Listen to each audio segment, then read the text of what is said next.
Greetings and salutations. Welcome to NasCanucks, your NASCAR podcast right here live on YouTube with a Canadian spin. And we saw a few of those throughout the weekend. Looking at you, Joey Logano, kicking off things. 3 series running at Kansas. Is it Kansas Motor Speedway, Kansas International Speedway, Kansas Speedway? I think it's just Kansas Speedway. I think so. Because they couldn't decide on what to put in the middle. So it's just... I'll say now that track is cured, but it doesn't heave really. I'm liking that track, Doug. Yeah, I only got to watch 2 races this weekend.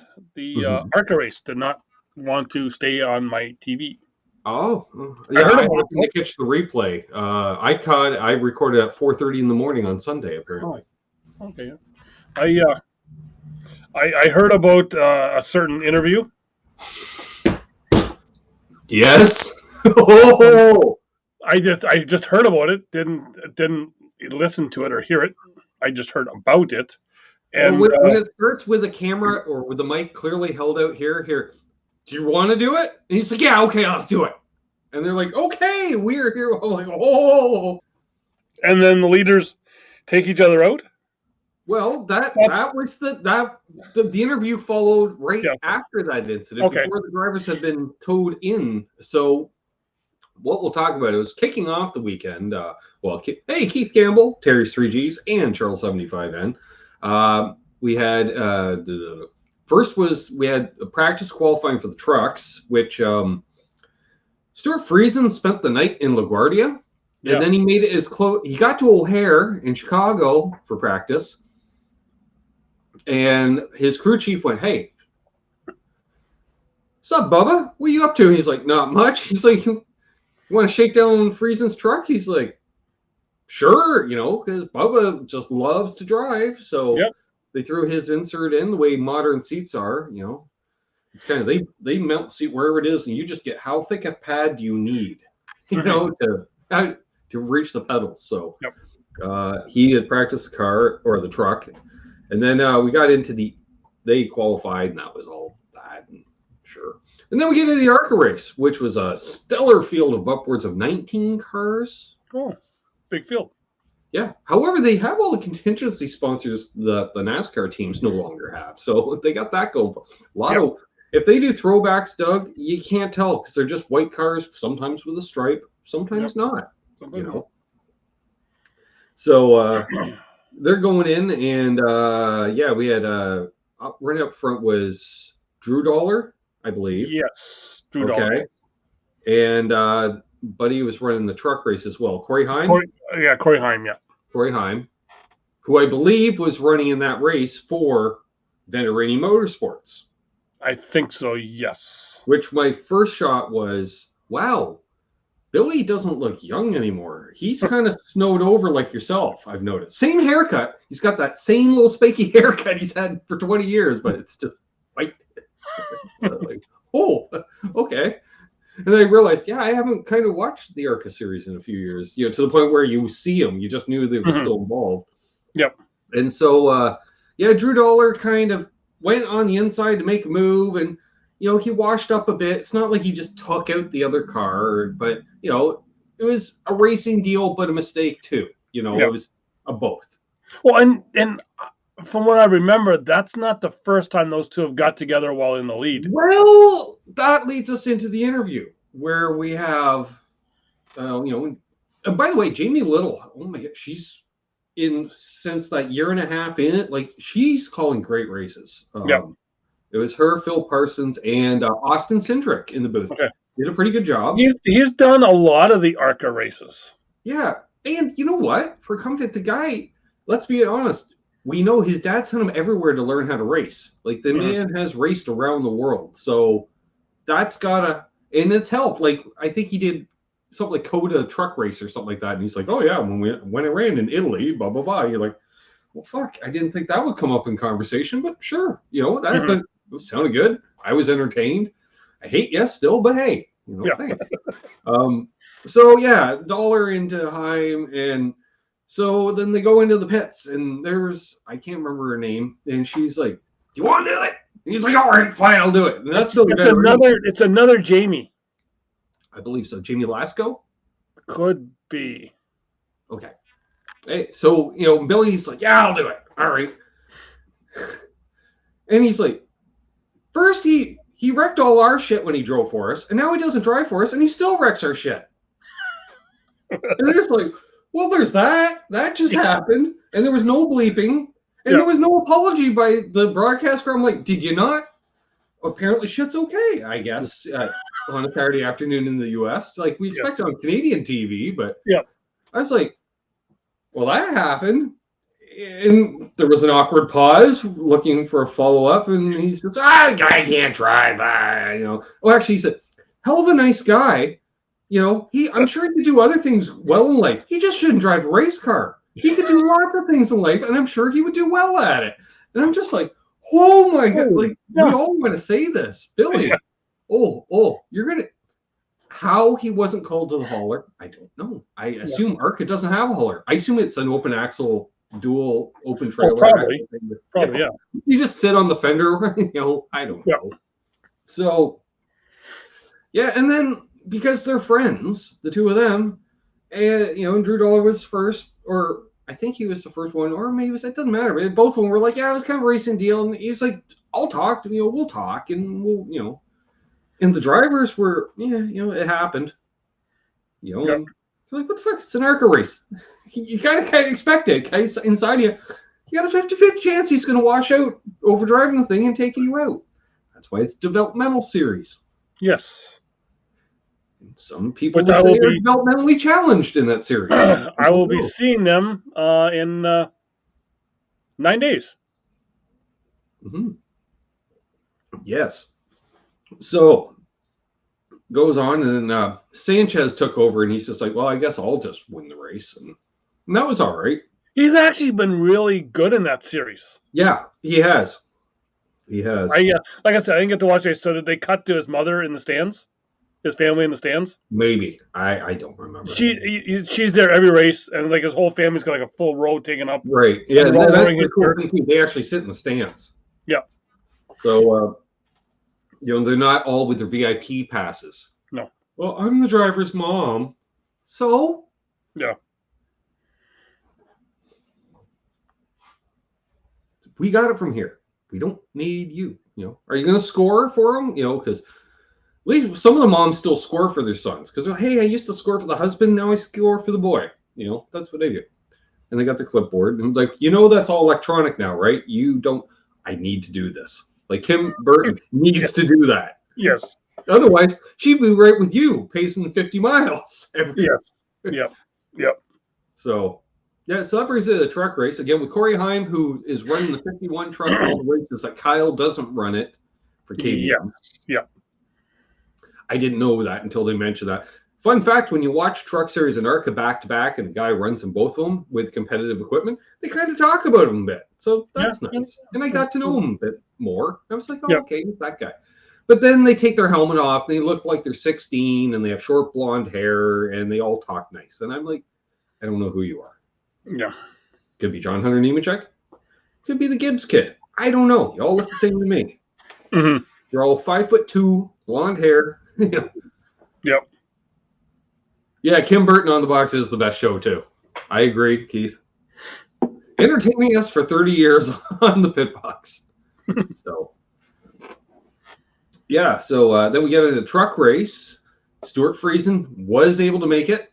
Yes. And he's like, wow, truck's nice. And Bubba's like, yeah, like the boys did it. And I went, this is not to my liking, but I know you like it. Yeah, I know. Bubba was like, it's a little tight. But he knew that's what Friesen preferred. Yep. Over him. So I was like, all right, that's cool. And who do we have in the booth for the truck race? Mikey. It's always Mikey. We just talked about that like 9 minutes and 50 seconds ago. Kurt Busch. That'd be it. Yeah, that's right. Third base. Right. Kurt Busch, who I am becoming more of a fan of. And that happened throughout the weekend. So, well, we liked him in the booth back when it was like Kurt and Kyle in the booth at Bristol. Yeah. Well, yeah. Basically, like for a year ago, we've been championing at least. Yeah. Well, because like I said, he used to, when he talked, he used the worst like choice of words that you're like, what are you, a politician? You've been talking for 5 minutes. I don't know what you're saying. Like, and I'm just, ow, it's like reading blueprints. Yeah. Like, you just don't understand. And I was like, that boy needs a little help. And he got it in a variety of ways. But, and he's in a bit, and like I say, he's had a lot of, for as much on-track activity he's had in his career of 20 plus years, he's had as much off-track activity. He's come out the other side, kind of see it in my kind of day job thing. The musicians that kind of go down that route and come out the other side, and they're like, hey, I get a comeback. The difference is in music, you're more likely to get that comeback, right? Yeah. With a good song, a good hit, whatever. You don't get a good ride, and he's driven for base. We talked about it recently. He's driven for base to everybody. We'll talk about when we get to Sunday. Yeah. But he checked that fourth box. Jesus, fourth or fifth at this point. Yeah, I was thinking about that. Like that's a record that's not going to be broken. Well, he's tied to Casey Kane. Right. Yeah, but Casey isn't driving anymore either. But he did what Casey did. Yeah, modern era. So thing. It's like 4 years ago. It's like 4 years ago. Well, modern era for any driver that. Well, we'll get to that. Yeah. A lot of brands. Used to be you could do it in a season, Doug. You could do it in a season would take, So who do we have out in the field? All the manufacturers are out there, Bob. All of them. We have 11 manufacturers. Okay. So in the truck race, we had a variety of guys up front. Yeah. Which was cool to see. I think we could just hit watch last week's show for each truck race. Yeah, and there's nothing wrong with that. Like nothing wrong. Here's 6 drivers, which I did notice one thing though. It used to be a bunch of wily veterans and a few kids, and then it was about half and half, and now it's Matt Crafton and a bunch of kids, basically. Did Bodine race this weekend? No. No. Okay, it was last weekend. Okay. Sauter didn't race this weekend either. Even then, it's rare that you have. There wasn't there was somebody else I was thinking of. I'm like, it's hesitant to even call him a wily veteran at this point. Matt DiBenedetto, for instance. He's still pretty young, relative. But it used to be there'd be a half a dozen of them out there at least. Your Hornadays and your Skinners and your Bodine. You had to the gray contingent of 4 trucks, the Johnny Bensons. Now it's Matt Crafton and a bunch of kids. He probably shows up at the driver's meeting. He's like, wow, I feel so old. Holy crap. Yeah. So, and so we had multiple winner now in the series this year, or third win. Corey Heim won the first stage. Stages. Yeah, he's running part-time. Stage wins mean nothing to a guy who's not running full-time in the series. Yeah. But, Zane Smith with the win, which was awesome. Yes. I did, again, he's one of those kids. I was like, hey, giver, I hope you do well. And it's kind of bad when I'm looking at him and I'm like, you're 25 pushing 26 in the truck series. Are you already missing the boat? Because we see those 18-year-olds that are. He came on as a name back in 2019. 2020. Yeah. Yeah, because I was down there in 19. Oh no, it might have been 19 because the truck race was at the All-Star race the week before. So I think that's when he kind of came in because he give Kyle Busch a run for his money at Charlotte. And people were really talking about him then. Yeah. Which, that's what I like as let's say a hardcore fan, but a knowledgeable fan. We've watched enough races. I love, and especially in person, because you can see the nuances of the trucks a little more. Yeah. And the trucks put on a great race, especially live. And it's first thing we do is we find is Kyle running the Charlotte race, which generally he does. Yep. And then we're like, okay, is he going to win it, or are we going to see some kids step up? And it's a great showcase event. That whole weekend, because it's everyone's backyard. So you have those extra people, the guys that kind of have the ponchos and the suits, and I used to be involved. I can I can find money, and those guys. The Felix Sabatises. What do you do exactly? I put this guy with this guy. This is what I do. And there's a lot of those guys. We see them walk like Sunday. Holy shit, they come out of the woodwork. Crazy. Yeah. So, I hope Zane Smith, gets a chance somewhere moving on up. We'll see, But like I say, good racing. John Hunter had a decent run as usual. He's doing his thing. And I think who else kind of stood out? Chandler Smith was the TBM trucks in general, So yeah, so that was good. And then we get into the Cup race weekend, which we saw some recurring themes. Like, I was surprised that we didn't see somebody at one point in the race go, you know what? I'm going to bring in the car and just lean that left rear end a little more. Well, they were having issues with that. Was it left rear tire? Left rear tire. It was good for about 20 to 25 laps. And I was hearing that they were running lower air pressures than what Goodyear said. Hey, you know what? When you're putting it on, maybe 9 pounds is too less. Yeah. You need to be more than 9. Yeah. So as Dave Moody said, racers being racers, they put 9.5. Yeah. And that would be fine. Yeah. Yeah. So that was it reminded me a lot of, and we would see it like really stands out for me is Pocono because being a flatter track, when guys are running the real cheated up cars, the banana shaped bodies, and they have that left front just leaned right over, and we would see it. It was always seemed to be like the Fords and Gibbs, type thing. Then they would just cheat that over, and it would bite them in there. They had less tire longevity.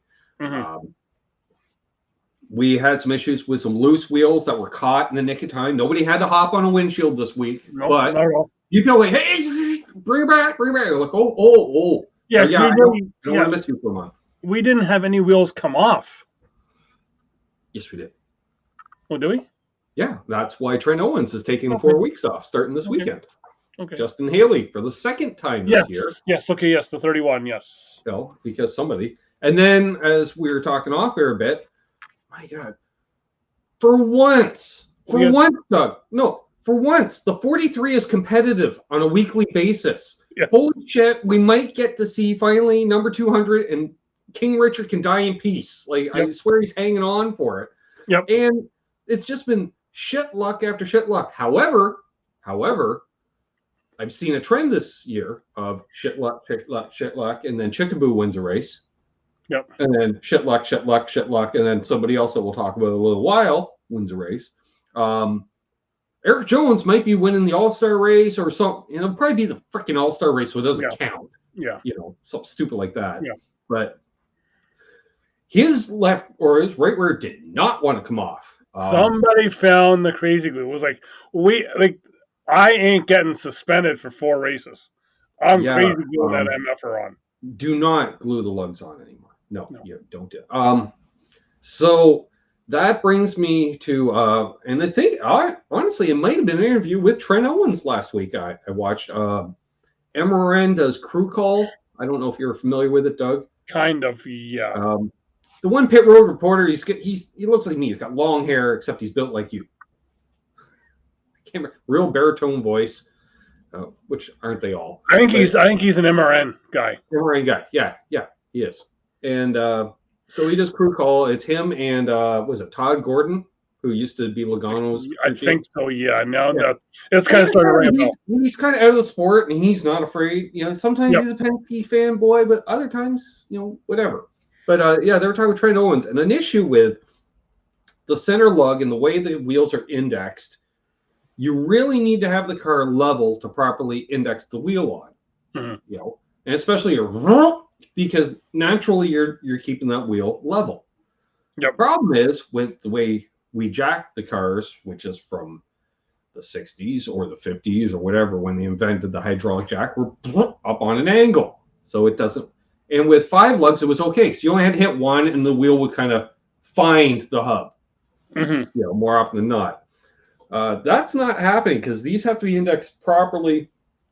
And I don't even think it's like a smooth shaft. I think that they're keyed or something, maybe. I don't know exactly what that deal is, but yeah. And that's why we've had where people can't get them off, can't get them on. The tolerance, there's not a lot of tolerance there. And because it's center, you can't have a lot of tolerance because no matter how tight it would be moving around. Won't work, is what I'm saying, folks. Again, this is the limitation of a center lug. It's faster in some ways, slower than others. So Trent Owens had thrown it out there. I'm like, thank God they are talking about it in the garages. We need onboard jacks. And let's be honest, it doesn't cost that much to put in 4 little hydraulic or air jacks. And, and we can have the guy, put the socket next to the fueler. Car, boom. And guess what? You can go because the last guy goes, everybody's clear, like, boom. Otherwise, Bubbaloo ain't going anywhere because he's 4 wheels in the air. So we don't have the issue of people taking off with jacks, taking off with gas cans, which, holy crap on a cracker, the first round of pit stops in the cup race, it's like every pit crew forgot what they're doing along with the drivers. We had like 11 penalties. Speeding, and it was like going through too many pit boxes, leaving with equipment, hitting equipment, loose wheels, missing. I think Haley he got it out of the way early. It was like, fuck it, let's all just not know how to do pit stops. So what do we got here? Keith says, would love to see the 43 win 600. True, yeah. Team 43 Changer said he had the gun revving before he touched. Yeah, you can't. You used to be able to and just red green it. You used to be able to. You can't do that. Yep. Yeah, it's so you got to get the onboard jacks. If you have the onboard jacks, and then screw it, Doug. Maybe we can have just 4 tire changers and do it Indy style with the tires already on the outside, or you can leave once or some hybrid thereof. Hell, we're doing shorter fields, and the pit roads didn't get shorter, so we have the space to make the pit stalls bigger. Widen the pit roads at tracks where we can, and then we already see enough in trucks and even Xfinity with a standalone modified pit stops where you can come in and basically be a Pinty's pit crew and, hey, we did a 2-tire stop in 45 seconds, shit like that, because it doesn't matter. Let's get it. Kisa should still have 5 lugs.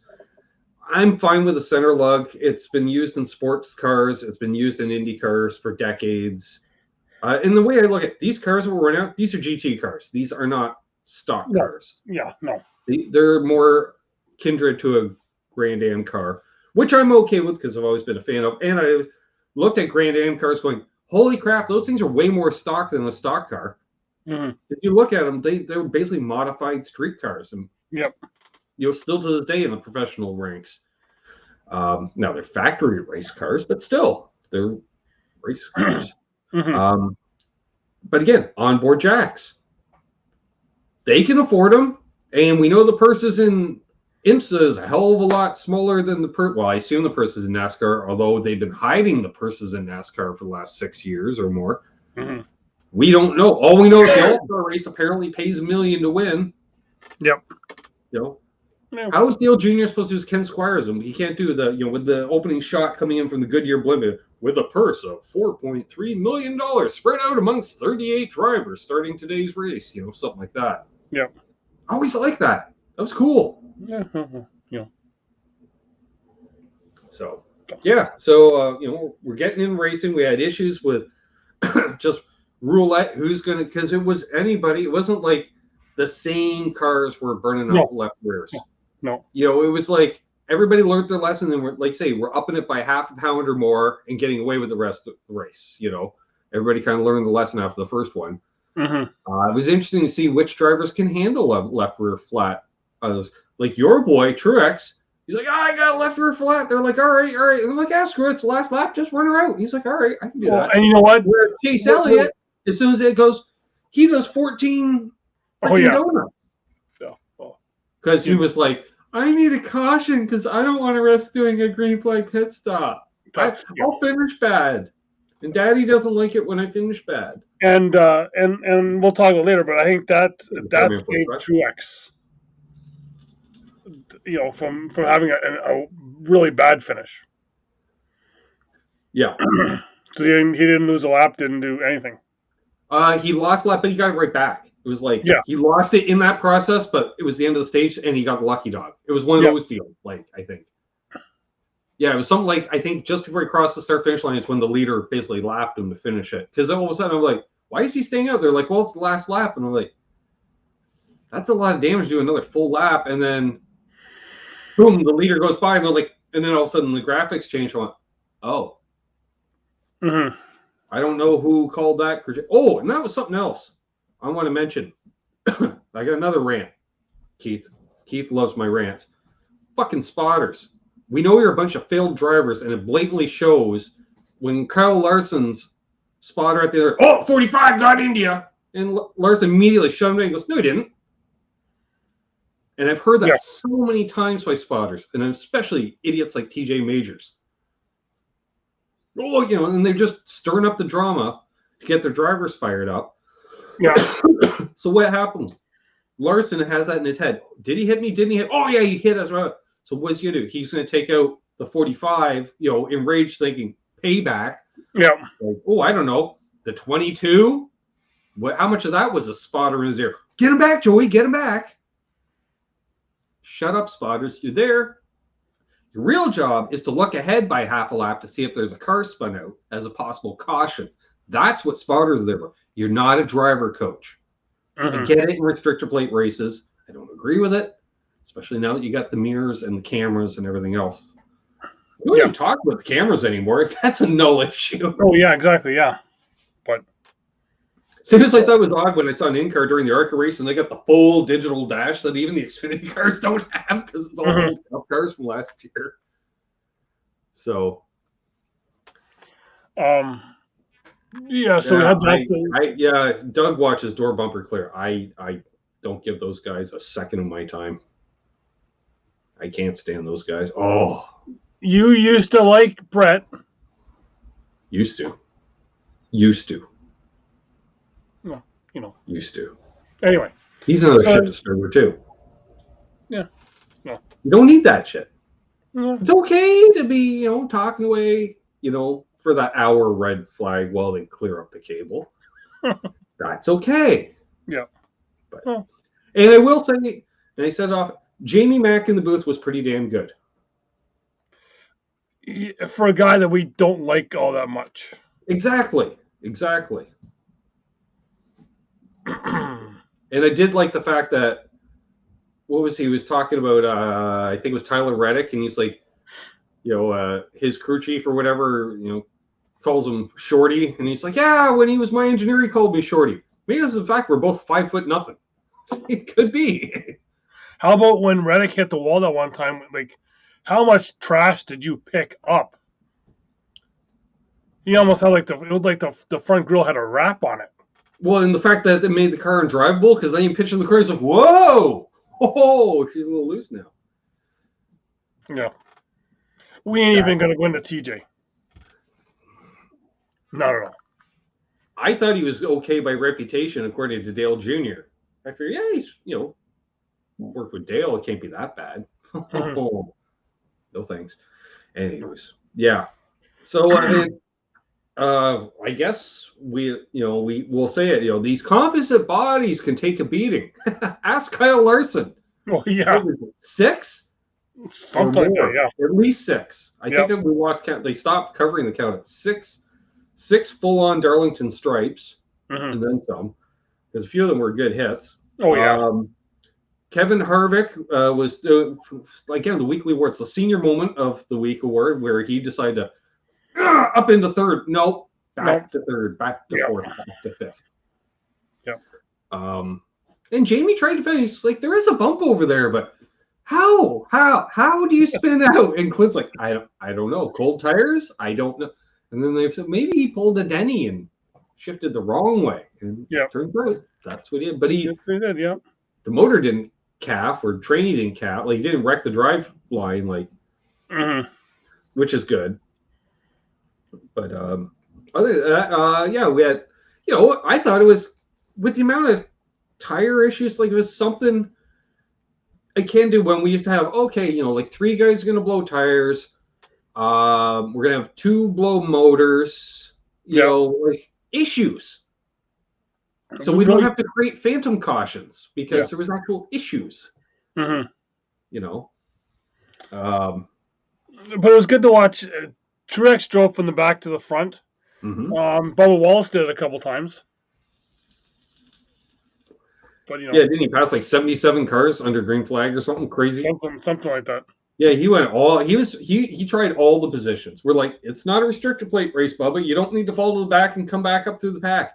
It's a lot of work. And then and throughout the race, it's funny because throughout the race, I'm watching it, Doug, during the final stage when the Busch brothers were kind of putting on a show, and I thought to myself, at this point in his career, Kurt Busch is just padding the stats. Every top 10 padding the stat, top 5, it's just ticking up that another digit on the does he get in or not to the hall, which he will because he's won a title. Sure. Yeah. Anybody that won a title is going to get in. Like, that's the way it works, especially a cup title. Believe me. Maybe not 10 years, but definitely in 20. They're like, who's left? Kurt. Damn it. All right. How many texts does he need? Is he inviting all of his exes? No. All right. Good. So, so I'm thinking, and Kurt, he's out there and he said it for a while. When he was driving like the 01 or the 51 or whatever the hell the one that Clint ended up driving, and he's just, I'm here to have fun at this point. Like, I'm here to get trophies and have fun and just do what I can. Well, it was kind of restart his career after Penske. That whole... Which is after he restarted his career after Roush. Yeah. Right. Yeah. So, he comes down and it turns out, like I say, we saw some good racing there. Oh, yeah. Larson was in it and Kurt was in it and Kyle was right there. And, I was like, okay, and Toyotas are back. Like Larson he's like, did all the Toyotas finish in the top 10 today? Because he was just like, holy crap, I guess they're back. Because we touched on it a month ago. Like, what's up with the Toyotas? And somebody mentioned it on a podcast, and they said, don't worry, because Toyota's the type, we'll throw all the money at it to make another 20 horsepower, so you guys will be more, like, Toyota is financing way more than the other companies, I think. Oh, for sure.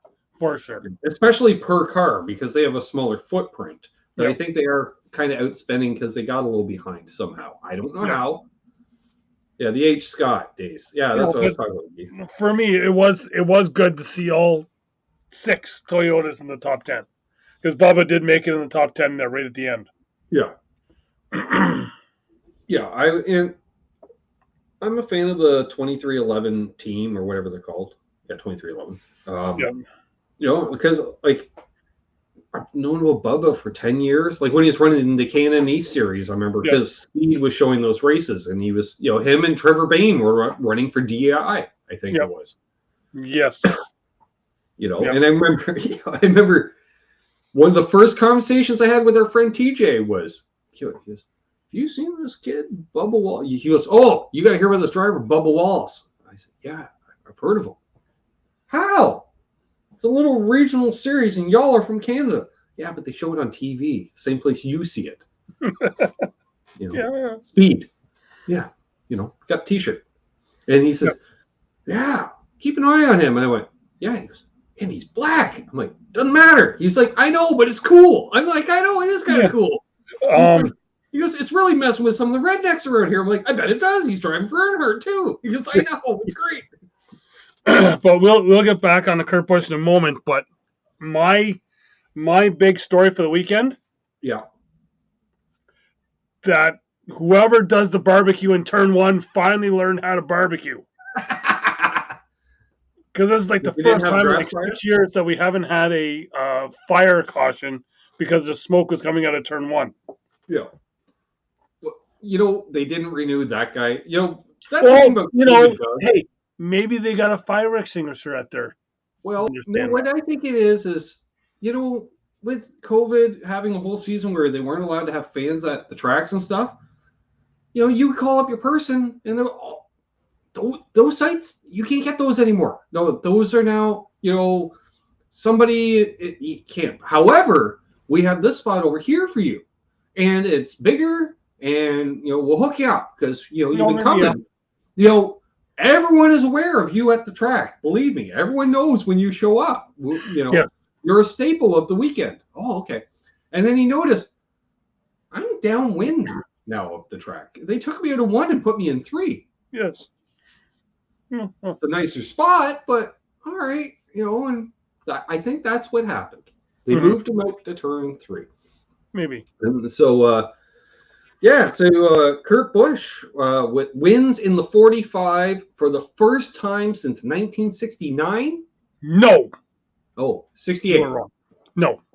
Oh, 70. Huh? 70? 1964. 64. Jesus. Yes. Okay, I was off by a few years. By Leroy Yarborough. That I did know. You know the date? No.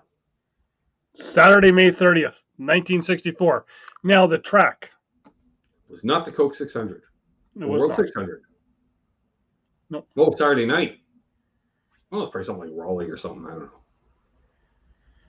The Pickens 200 at the Greenville Pickens Speedway.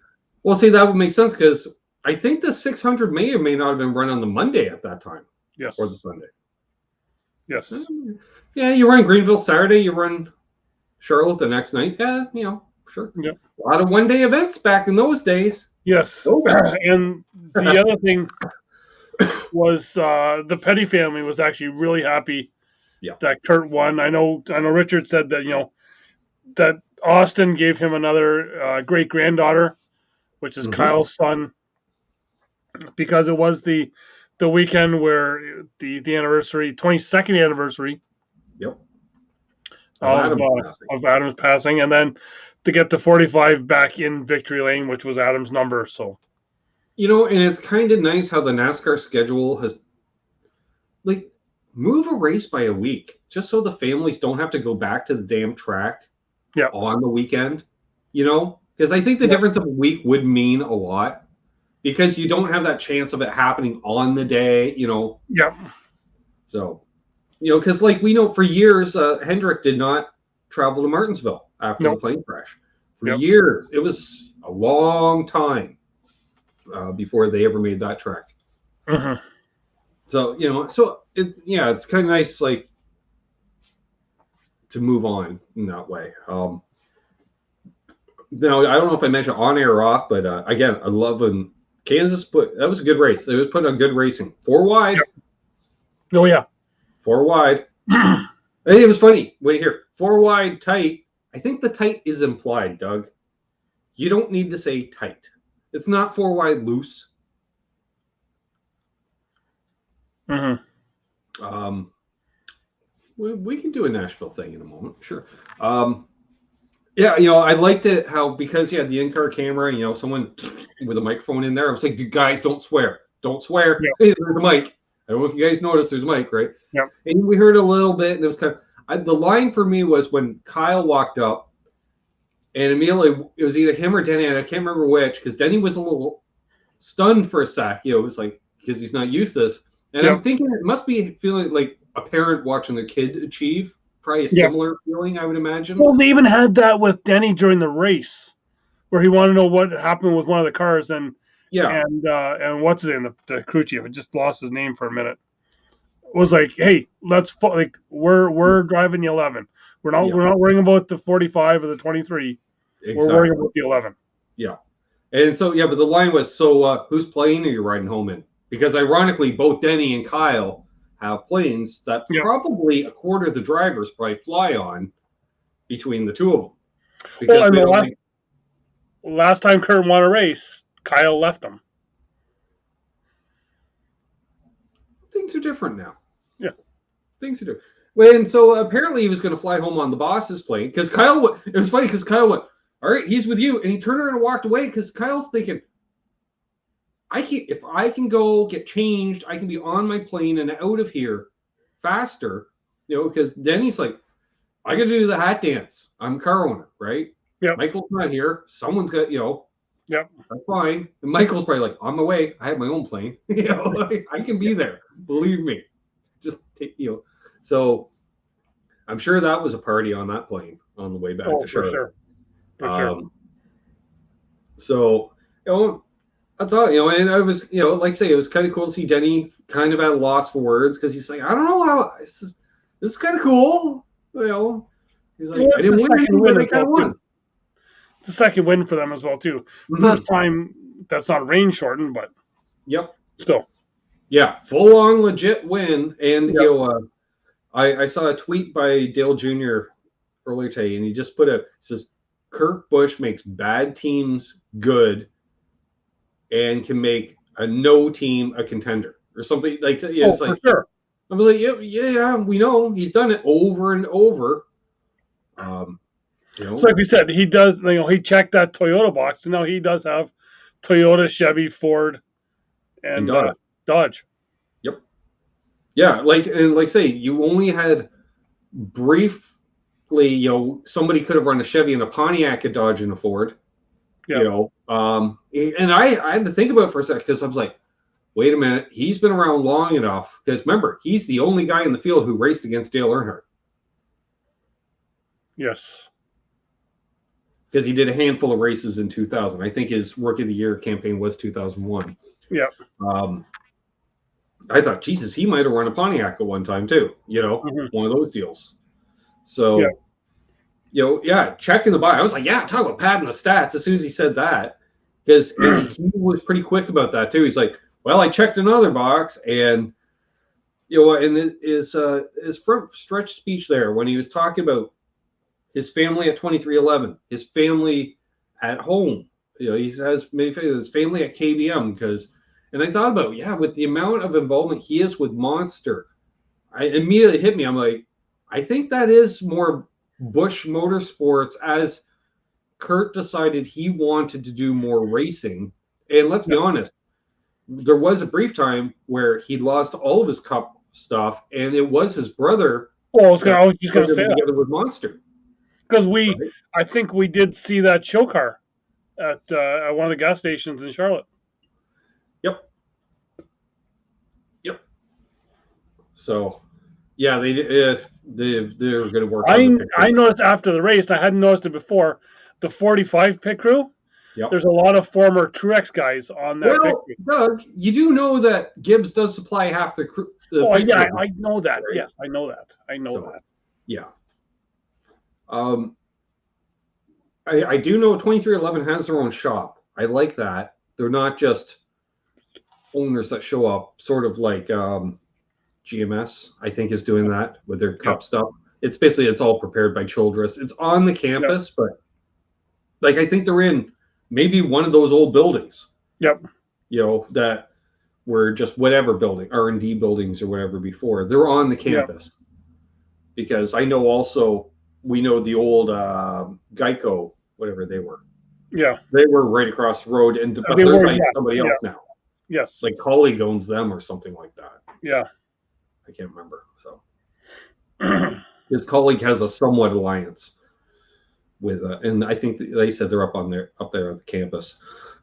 So let's see. Well, I also have to say there was one other race that we won't watch until this weekend coming up. Sunset Speedway, Trayden Lapcevich did get the first win in the Pinty Series this weekend. Yeah, because I saw Kevin Lacroix's hauler go by me. I was like, that's why I texted you. I'm like, race this weekend. I'm like, I'm not sure where, but I know it's west of me. Yes. Yeah, they're up at Sunset Speedway, which is Barrie, I believe. Barrie area. No. West of Barrie, I think. Yeah. Somehow, I didn't go up to see if the Pinty's haulers are gone. I assume they are. There's the merch hauler as well as their big red truck hauler, basically. Which is up in Napanee. No, they're over here, Doug. They're still over here. Napanee. It's the exit you get off to visit me. It's not Napanee. No, it's not. And it's not at the Rush Truck Center, sponsor of Clint and now Chase Briscoe, which is just out the road. Rusty Rush. which I love. Hey, there's a race coming to Kansas Speedy this week. So he opens up like 6 new in the greater Kansas City area, 6 new race centers. I'm like, holy shit, Rusty. Easy. We've seen a lot of guys do that. All of a sudden, we're everywhere. And then all of a sudden, the creditors are like, knock, knock, and then you're nowhere. Yeah. So, other than that, let's see. So, Nashville Super Speedway or the fairgrounds? Fairgrounds. Always the fairgrounds. Concrete is for pumping gas on. It's not for racing on. Mm-hmm. Yeah. The only concrete that should be at the speedway is on the walls and the pit stalls. Because you don't want asphalt pit stalls. I remember asphalt pit stalls. It's not good. You end up with troughs. Yeah. You know, the guy gets too grippy, you're breaking rear ends, and you see the asphalt curling too. It's not good. It's not good. Mm-hmm. I just want to check something out here. We mentioned, the GMS is not in the petty shop. It's like the petty shop that was, okay, the stuff up in Randleman is all either mothballed or they're doing some of the streetcar conversions up there, I think, a little bit. I think that isn't that more of a and a small museum. As well. Yeah. Small, but it's shuttered for the most part. Like the shops themselves are not converted into museums. It's not like the old Childress shops, Doug. It's nothing like that. That's for sure. Because I've seen some video from there not too long ago.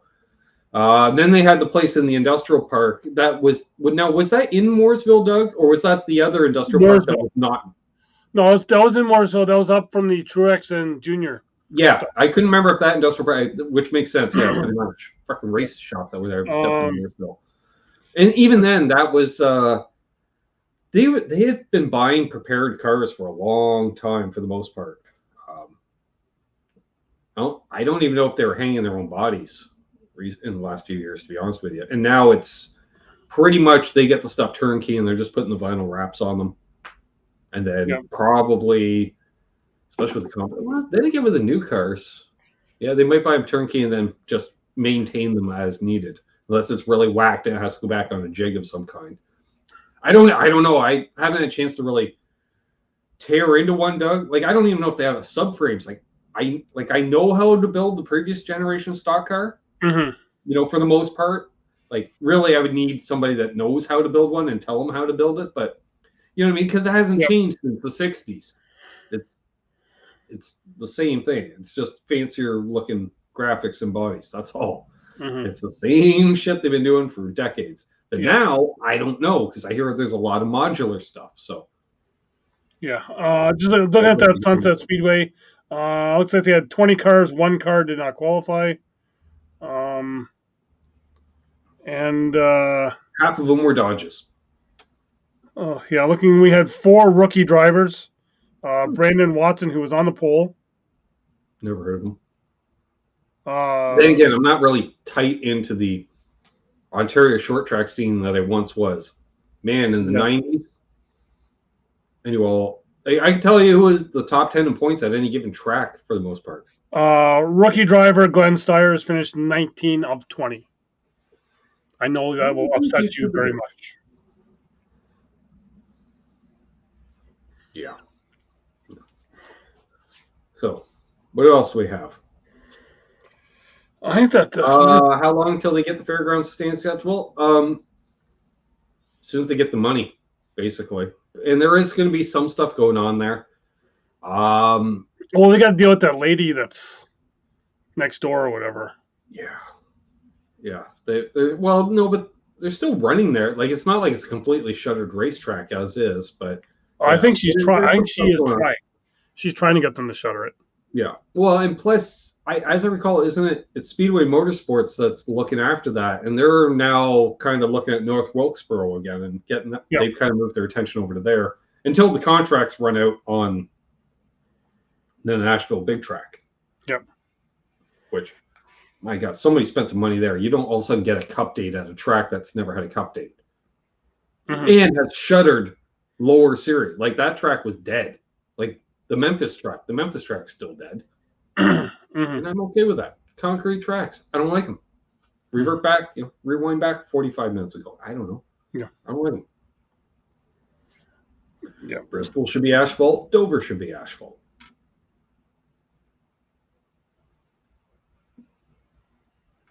Yeah. North Wilkesboro will probably see a truck race, and that's going to be it. Yes. And that's fine. Yep. And I hope they actually add a race to the schedule rather than eliminate another one, because it's just up the road, for most teams. Yep. Well, which I'm okay with, like a Southeast heavy series. Why? Because that's where all the historic tracks are. Yeah. And we're okay with that. And guess what? Your diehard fans, which we know there's a shit ton of them down there, will go to 6 races a year. Yep. Rockingham should be back on the schedule. Yeah. Yep. Well, Martinsville used to be asphalt in the corners. It wasn't until I want to say late 80s that they went with concrete, because they were repaving it every 3 to 4 years due to some frost heaving. Mm-hmm. Rockingham, I think, does need a repave, but might be. I think because it was pretty bad when they had that truck race there. Yeah. Yeah, but I can't think. I don't remember if Andy Hillenberg repaved it or not. I don't think he did. I don't think he did. No. No, and now it's some other people that own it, and it's been used for a lot of club racing. Which, Keith, you're talking about where you should move. Move to North Carolina. There's a shit ton of old stock cars around in fields and yards. Like, believe me, we've seen them. Like, it got to the point where I stopped going, holy crap, you're like, what? I'm like, bush car, sitting in the guy's yard. You're like, what kind of guy? I'm like, I don't know. It was just the same way we see an old giant late model from Brighton Speedway in someone's yard right here. Yeah. It's so commonplace. Well, they got a club down there. And it's like track day. You pay $20 and you go hot lap your old cup car on Rockingham. Which is how what's his name got into trouble in the Bush series. Yes. Showing up for track day. Yep. Also, fun fact, kind of wrap up things on. Josh Riom is not Canadian. Thought he was. Vancouver. Nope. California, actually. Okay. Yep. Even better, right? Yeah. Fun fact. Yeah. And apparently, Riom Brothers Racing only has one Riom listed as an owner. Kind of makes sense for that outfit. Maybe only one of them likes toaster strudel. Trust me, I'm looking at Kannapolis in the Mooresville area. Yeah, Kannapolis is much cheaper to live than Mooresville, Doug. I think so, yeah. And it's way closer to Charlotte. Yep.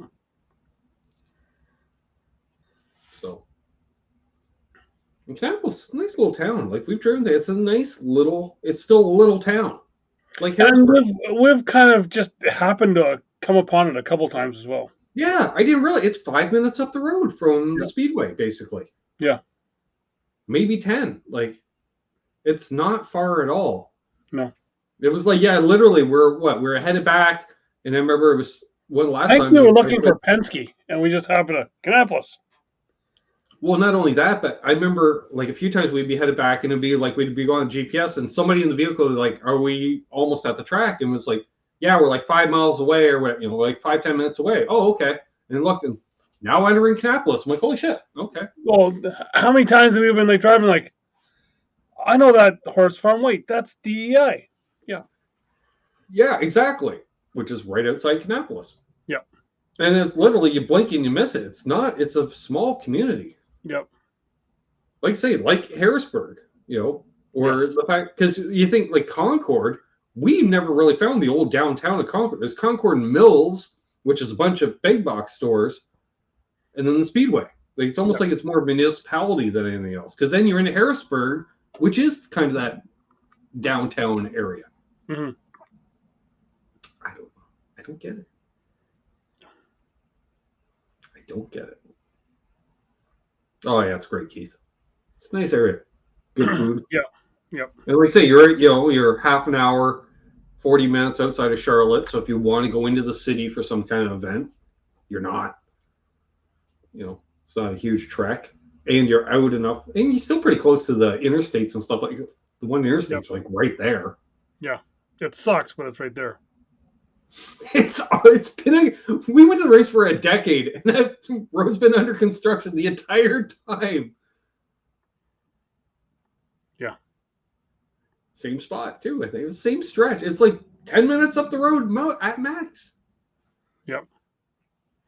And they don't give you much warning of lanes ending either. No, Allison, there's not a island, and they're not diagonaled off. No, they're not. Eighth mile. They're just like straight. Oh, yeah. Lane's done. Shit. Oh, yeah. Well, it's about as long as the fucking on ramps and off ramps. Yeah. Which is about 2 car lengths. It's like literally turn off the road and all of a sudden, boom, you're on the highway. I'm like, I'm doing 20 miles an hour. I got it panned. I got a trailer. Yeah. Jesus Christ. And you're going uphill. They got those on ramps like it's like you're driving up the side of an embankment. Merge. Oh, yeah. Okay. Yeah. Crazy. 77 sucks. Yep. But, hey, there we are. I don't know. Do we have anything else? All-Star race next week. Oh, yeah. Right. Yeah. It is what it is. It's been butchered to the point where let's run 3 laps and then revert the field and then run 4 laps and invert the field. And then we're going to run 190 laps and then 2. Yeah. So I guess we're talking for next week. Are you going to be watching the races all live? Unlikely. Okay. No, because Saturday nights I'm always busy. Well, this year it's Friday, Saturday, Sunday. Well, I'm definitely busy on Sunday. I'm doing my birthday show on Sunday. Actually, wait a second. It's Thursday, Friday, Saturday, Sunday. ARCA on Thursday night. Right. Trucks on Friday. Xfinity on Saturday. All at what? Texas again this year? Yeah, Texas this year, but I'm talking about for Charlotte next year. Oh. Next weekend. Next weekend, no, because then I'm doing YouTube shows Saturday and Sunday nights. Okay.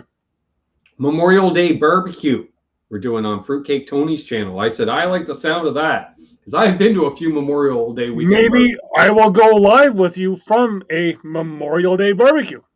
Well, there you go. Well, Fruitcake Tony's based just up the road, and Charles Green's going to be there. He's from the area. Oh, last time I was on, we were talking about it. I was like, yeah, the next time we're down there together, both of them want to come to the track because they're like 15 minutes away from the track. We know lots of people down there, Doug. Yes. But I'll be down there. Campbell will be down there too because he's moving to Kannapolis. Hopefully we'll be able to go live at least once or twice from there. Keith, you don't repave a track until it starts actually ripping up. That's my opinion. The worst thing in the world is a brand new racetrack. No, Keith, we also race to go back to Charlotte so we can spend 2 weeks there again. Yep. Yeah. I'm okay with it just staying at Charlotte for. It's not really an all-star race, so why move it around? And let's just have it there. Then and let's be honest, the fan experience, because we know a lot of people are down there. They don't necessarily stay at the track throughout the whole thing, but you're in and around. Especially all the Canadians. It's just basically everybody leaves except for the Canadians after the All-Star race. Exactly. And then everybody goes up and visits all the race shops throughout the week. Keith, I'm not sure if you would want to come live with us while we're at the track because there's only one other bed. It's the top bunk above him, and there's no ladder. Well, we got the dining set. Yeah, but that's our new couch thing. True. Yeah. True. That's the U-shaped couch that we have. Yeah, and unfortunately, we can't hang out at the man cave each night, but we could go visit Keith one night, we visit Tony one night, we visit Charles one night, and then they all come hang out with us the other nights.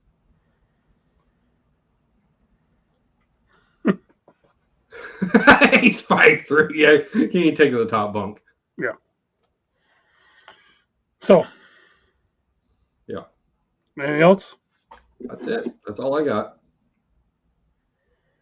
We're down to just keep watching, apparently. Apparently our mod fucked off an hour ago. Yeah.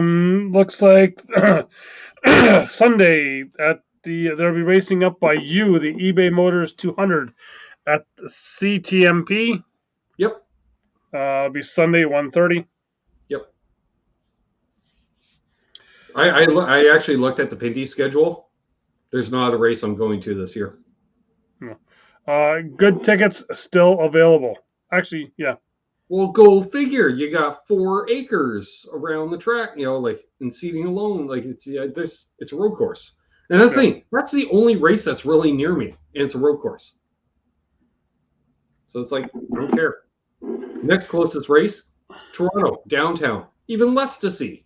Over there they go by. I'll wait a minute and a half. And I am still debating the race at Flamborough. Mm-hmm. Well, it's close to you. Yeah. Now, had we planned it out in advance and I'm able to take several days off, we will be doing the May long weekend from Moseport. Because we'll just park the camper in the infield. Who cares if it's a road course? We'll barely notice the race by Sunday. Mm-hmm. And it'll be my birthday weekend. Actually, no, they are not going to Flamborough this year. Pinty's. Looks like I may do a Tuesday night, August 16th at Oswego for the Pinty Series. A Tuesday night. So were they opening for the Outlaws? Oh, I don't know. Like, why else are you racing on a Tuesday? Oh, because their weekends are booked up at Oswego. So you have a national touring series coming in. They headline one weekend. Well, actually, looking at that date, Glenn Steers is no Humpy Wheeler. That's obvious. Well, the Outlaws usually come in the week before that, the long weekend, right after the long weekend. Right. Well, that's what I figured, because the Outlaws, you're only going to get them during the week. Yep. And so it looks like probably be the Canadian Nationals will be there, probably the Monday, then the Pinty Series in there. It's funny how 9 out of 10 tracks in Canada have the Canadian Nationals at their track every year. Yeah. Closest for him would not be maybe Pocono. It's a coin toss. Watkins Glen might be a touch closer. If you go by boat. No. It's 4 hours to Watkins Glen, 5 to Pocono, I believe. And 7 to Michigan, because it's 5 hours to the border. What is it? 2 hours over the border to Michigan? About an hour and a half. It's about a 4-hour drive for me. Right. And it's another 2.5 to get to my place. Yep.